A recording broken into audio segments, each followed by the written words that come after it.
గత ఎన్నికల్లో ఆటో కార్మికుల కోసం కూటమి ప్రభుత్వం చాలా హామీలు ఇచ్చింది. ఇప్పటికే హామీలు నెరవేర్చాల. గత ప్రభుత్వం చెప్పినట్టు జీవో నెంబర్ 21ని రద్దు చేస్తామన్నారు. అది రద్దు చేయకపోగా ఇప్పటికీ ఆటో కార్మికులకు ఇస్తామన్నటువంటి 15,000 రూపాయలు అసలు హుస్కాక్ అయిపోయింది.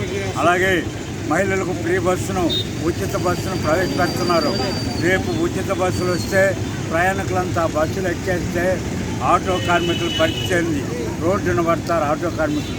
అందువల్ల ఆటో కార్మికులకు భద్రత కల్పించే విధంగా సరైనటువంటి హామీ కూటమి ప్రభుత్వం ఇవ్వాలి.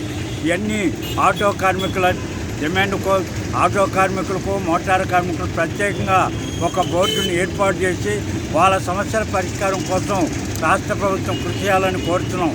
అందువల్ల రేపటి రోజు రాష్ట్ర వ్యాప్తంగా ఆటో కార్మికులు నిరసన కార్యక్రమం తెలియజేస్తున్నారు. ఆ కార్యక్రమంలో ఆటో కార్మికులు పెద్ద ఎత్తున పాల్గొనాలని చెప్పి IFTU తరఫున పిలిపిస్తున్నాం.